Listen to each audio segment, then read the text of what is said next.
5 minutes, 10 minutes, 30 minutes. Anything is better than nothing, but also understand that it's you. It's you for the rest of your life. That's it. That's the only guarantee.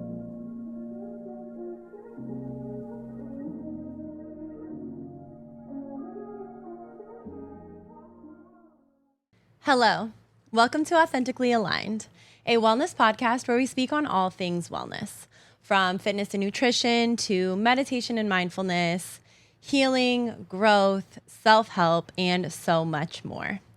If you are a new listener, welcome to the podcast. And if you are a returning listener, thank you so much for your love and support. And I want you to know that I'm sending you that same love and support right back. Today, I want to talk about something that should be a given, and that is taking care of yourself first. Taking care of yourself before you take care of anyone or anything else. And it's interesting because this topic has come up multiple times for me in the past maybe couple of weeks, whether it be in conversations with friends, conversations with myself, and just the importance of taking care of yourself before anything else. And the reason that I say this is because if you are not able to take care of yourself, then you are not being true to yourself. You are not being authentic within yourself. And whatever you do, however you show up, isn't going to be your best. Now, this can go for your career. This can go for relationships. This can go for the way you show up for your family, your kids, anything else. Because if you are not taken care of within yourself, if your mind is not clear and your mind is not in a healthy space and your body is not in a healthy space, then how do you possibly expect to show up for anyone or anything else? What I think is interesting too is many times we will neglect ourselves for the sake of something else or someone else, thinking that because we're neglecting ourselves, we're able to show up better, or we have more energy or more of a capacity to complete whatever task it is at hand. But the thing is that you are coming from an inauthentic place. So the way that you show up when you are not taking care of yourself is showing up in a place of lack, in a place of need, in a place of unworthiness. Because if you are not deeming yourself worthy, then why should anybody else deem you worthy? If you don't think you're worthy to take care of yourself, then why should you be worthy of anything else that you set out to accomplish?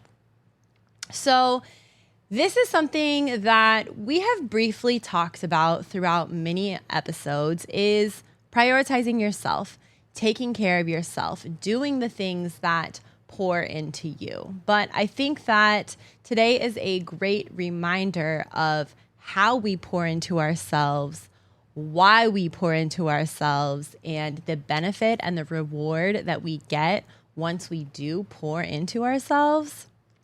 And that is what it is all about. So, for example, I think that relationships are a perfect example.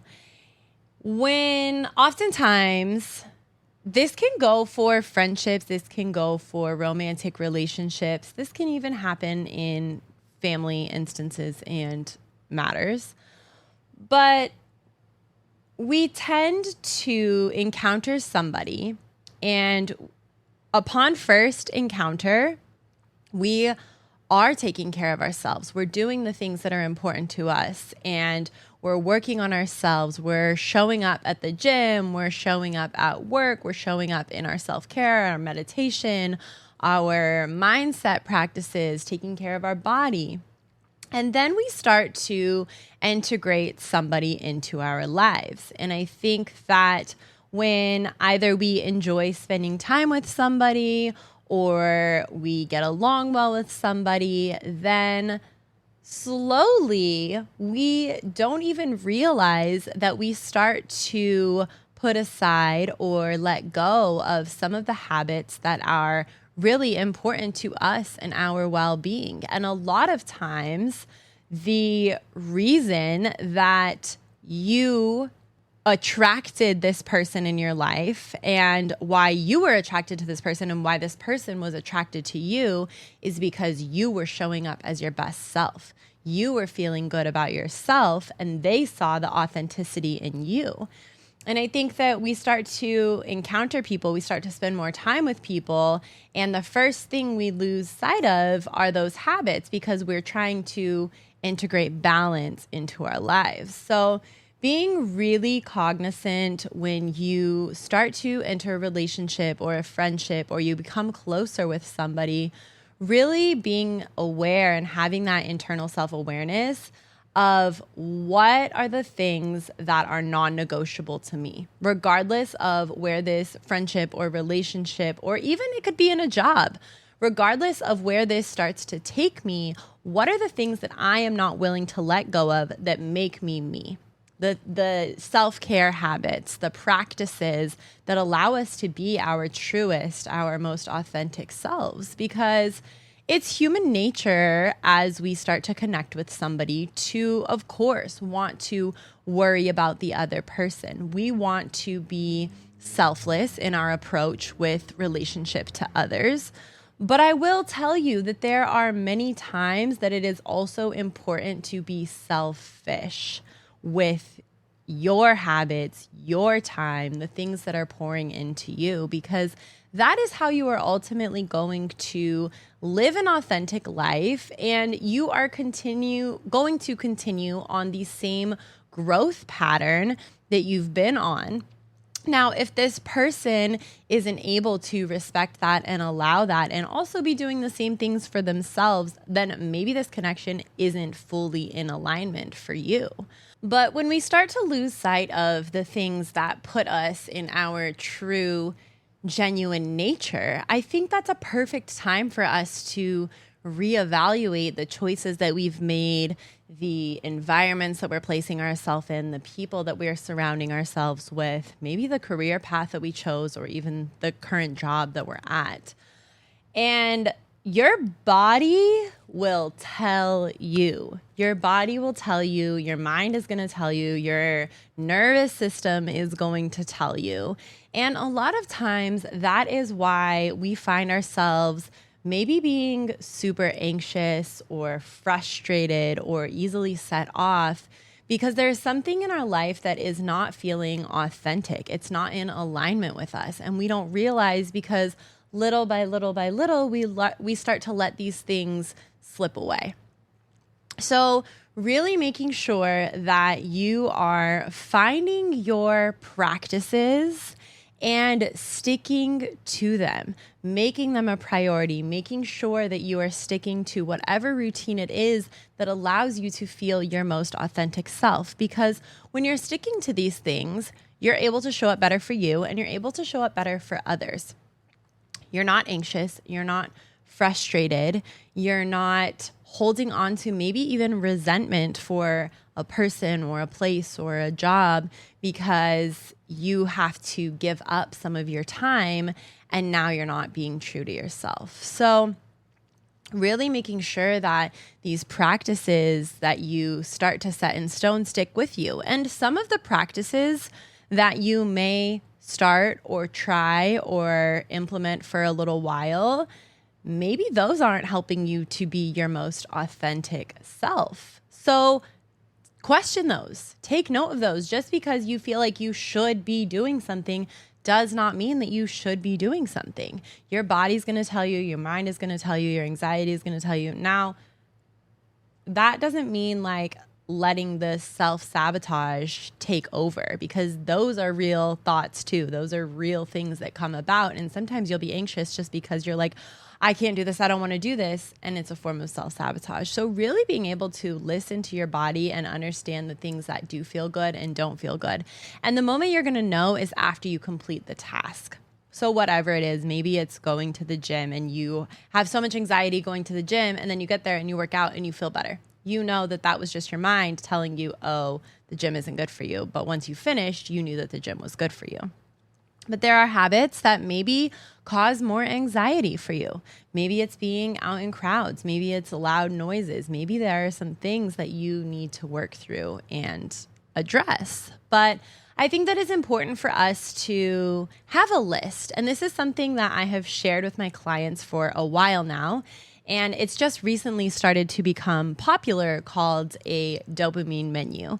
So having your dopamine menu, which are all of the things that bring you dopamine, whether that is taking a hot bath, whether that is going to get a coffee or a matcha, whether that is going to the beach, whether it's calling a friend, reading a book, laying out in the sun, identifying all of these things that make you feel good, that pour into you, that fill you up, that even reduce your stress, reduce your anxiety, and allow you to feel most like yourself. And I recommend everybody have a list, whether it be in your phone. I recommend it being in your phone. And when you start to feel anxious, when you start to feel worried, when you start to feel angry, frustrated, down, depressed, depleted, whatever these feelings come up, you can refer to this list of things and understand in that moment what is going to make me feel better.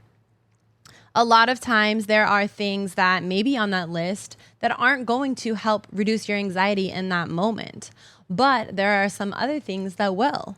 And taking note of that, having a multitude of things and coping mechanisms and ways to pour into yourself and fill your cup so that you're not running out of options, so that in the midst of having a panic attack or being worried, you're not having to think about, oh my gosh, what do I do? What do I do? What do I do? No, what you do is you go to your list, refer to your list, and find something that is going to bring you peace in that moment, that is going to calm your nervous system, that is going to allow those endorphins to thrive within your body. And when you're able to start to do these things more and more and more, you create a peaceful life. You create a life that you are happy to live, and you are romanticizing your life. You're able to have that romance in your life because you know, first and foremost, you are taking care of yourself. You are showing up with the main character energy, not worried about anyone else or anything else. Because if you're not taking care of yourself, if you're not pouring into yourself, then you are not able to show up as your best self. I want to go back to the idea of taking care of ourselves being a selfish act. And it's important to recognize that people always want something from you. People always want to benefit from you in some way, somehow, just as with you, you want to benefit from others. You want something from others oftentimes, right? But I think it's important to be able to use your discernment in, am I filling somebody else's needs before I'm filling my needs? It's very easy for somebody to come to you in a panic and, oh, I need this, I'm stressed out, whatever. But why is it your responsibility to be stressed out for somebody else when actually they can do the same thing, where they have their dopamine menu, they have their coping skills, they have their things that bring them peace? And in their moment of stress and frustration and anger and sadness, whatever it is, they're able to properly regulate their emotions while you're over here properly regulating your own emotions. And that's not to say that conflict isn't going to come up. Conflict is absolutely bound to come up in any environment, in any relationship. But the more control that we have over ourselves, the easier it becomes to not only work together with somebody else, but understand somebody else. And that is something that is really big in your self-care practices, in taking care of yourself.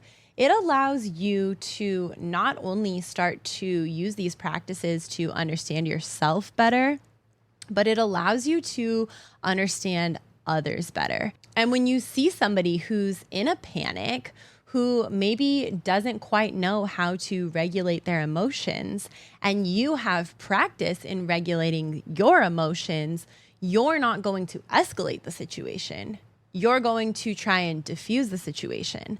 And the more that you're able to do that, you are being a mirror to somebody else, and they see, oh, wow, this person really stayed cool, calm, collected. How can I do that? How can I put these practices into place? I don't want to be stressed out. They're not stressed out, so why should I be stressed out?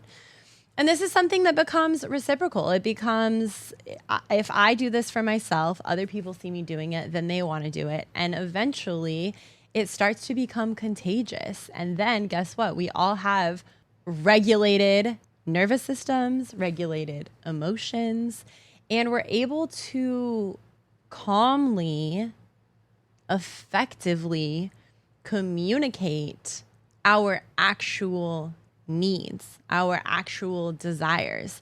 And I think with all of this comes the understanding that it is no one's responsibility to fix you. It is not your responsibility to fix anybody else. It is no one's responsibility to fix you. Whether they put you into a situation or not, you take responsibility for allowing a situation to happen. And that is when we're able to have healthy relationships, healthy communication, healthy work dynamics, because at that point we're able to recognize our boundaries, set our boundaries, and have a mutual love and respect for whoever it is that we encounter. You know, I know so many people who start their day for somebody else. They wake up, they start their day, and they have a missed call, and the first thing they do is return that call, rather than pouring into themselves, rather than taking 10, 15, 30 minutes at the beginning of the day to do something that's going to benefit them, that's going to make them feel better, whether it be reading, whether it be journaling, whether it be going to the gym, whether it be just meditating, taking care of yourself. I know so many people who will really start their day for somebody else. I also know so many people who work 7 days a week, who are constantly taking care of others before they take care of themselves. And there isn't anything wrong with this, except for you are not prioritizing yourself. I make it a point every week, I have to have one day that is for myself. Typically that day is Sundays, but sometimes I end up working on a Sunday and then I have to shift because that one day is so important to me. And it doesn't matter what I do. Most of the time I participate in self-care practices. Most of the time it looks like me going to contrast therapy, me going to get a massage, me going to church, me going grocery shopping, meal prepping, being able to go to a sound bath or a yoga class, and spending that entire day taking care of myself, pouring into myself. Because let me tell you, when I do that on a Sunday and then I wake up Monday morning, I am ready to go. I am fueled up, my cup is full, and I'm ready to pour into all of my clients, all of the people around me, my community, anybody who may need my support, because I have supported myself. And I think that it is important for everybody to just take a step back and ask yourself why you're doing what you're doing. Is it really life or death to return that phone call before you take 5 minutes to meditate? Like, is that person really, is the world's gonna end if you take 5 minutes to yourself before returning that phone call or that email? Or is the world going to end if you have to make it to your client an hour later so that you can pour into yourself, so that you can take care of yourself? Setting these boundaries and understanding that you are going to be so much better when you start to set these boundaries because you have full capacity to show up. And I think that a lot of that also goes hand in hand with having a lack mindset. So having a lack mindset, you are under the impression that this opportunity isn't going to come again. But the reality is, if you stay true to yourself and that opportunity is for you, that opportunity is going to reach you no matter if you take 5 minutes to meditate, an hour to meditate, if you take the entire day off, that opportunity that's supposed to be for you is still going to be for you. Your boundaries and who you are and standing your ground, being able to say no, allows not only you to respect and trust yourself, but it allows others to respect and trust you. Because you're firm, you're not going to take anything because you have to pour into you. And when people start to see that, they start to respect it. It's not a bad thing. It's not a negative thing. And personally, my opinion, if you have people who see these boundaries as a bad thing, who see these boundaries as selfish, as negative, as self-absorbed, whatever it is, these people have an unhealthy relationship with themselves, with others, because everybody has the right to have a healthy mind, to have a healthy body, to have peace. And I think that it has become so common in our society to feel that we have access to everybody at any moment, at every time. For those of you who really truly know me, like, my phone is on Do Not Disturb probably 23 hours of the day. 23 hours of the day. And for people who think that their access to me is given, I think that's a disrespect to me. And anybody who doesn't understand that I am going to get back to you in my own timing, in the right time, and you don't deserve access to me at all times. But because of social media, because of our phones, because of the internet, because of this easy access, we feel as if we should be available at any moment. And the truth is we don't, because if we are available for anybody at any moment, we're going to lose our minds. We're going to lose sight of ourselves. We're going to lose sight of our priorities, the things that we're supposed to do. You have to be able to shut off and go inward and tune into yourself and listen to yourself and trust your gut and trust your intuition and listen to your body, listen to your mind, and nurture that. Nurture yourself, nurture your mind, your spirit, your body. And when you're able to do these things, then the way that you show up is so much more real. It's so much more raw. It's so much more authentic. And you build this relationship with yourself that shows yourself so much love, so much trust, so much respect, that why would you accept anything less than that from anybody else, any other environment, any other situation?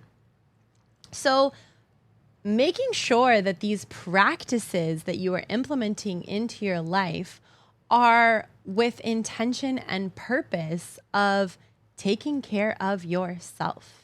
Understanding, I know so many parents who think that they have to show up for their kids first and foremost, which, yes, you want to be there for your kids. You want to be a support system. But if you are not healthy within yourself, within your mind, within your body, within your spirit, kids are sponges. They are so intelligent. They are so aware, and they feel these energies. They sense these energies, and they take them on.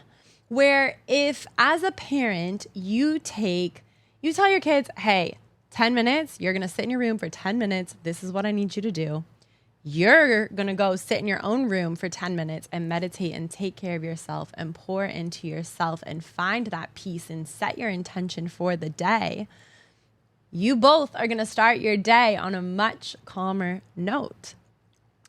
making sure that whoever it is, whether it is your significant other, your spouse, your family member, nobody should be guaranteed access to you until you have access to you.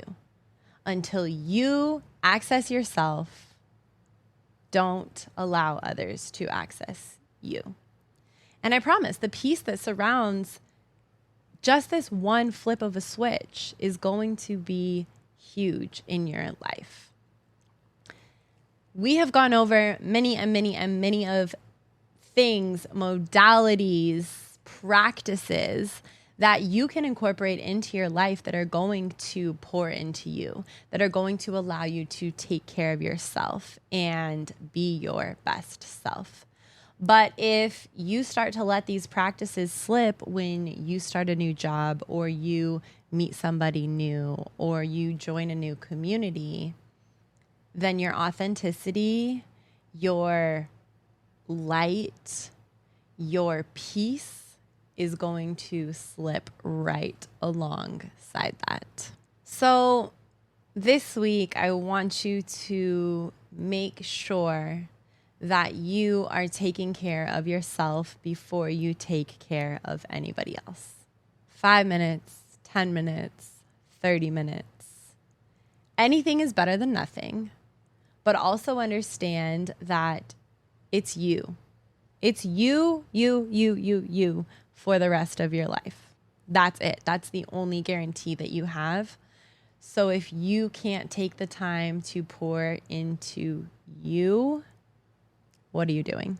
Practice taking care of yourself. Pour into yourself. Show yourself love. Build that trust with yourself. Build that respect with yourself. And you're going to feel so much better. With that being said, I have a perfect way for you to take care of yourself this month. If you're in LA or if you want to fly in for the event, it's a one-day event. I'm hosting another Malibu retreat. It is called Authentically Aligned. It's going to be a full day of wellness in Malibu, right on the water. We're going to be doing yoga right off of the beach, ocean view yoga. We're going to have cold plunges. We're going to be doing breath work, sound healing, intention setting. We're going to have different workshops and seminars. It is a perfect time to pour into you, to love you, and to do something good for you. If you have interest, let me know. Also, check it out. It's on my Instagram. It is on my website, and all of the information is there. I hope to see you at this beautiful event. You definitely don't want to miss it. And if you're unable to make it, we will sincerely miss you, but I hope to see you at the next one. I'm sending you so much love and light this week. Have a beautiful week.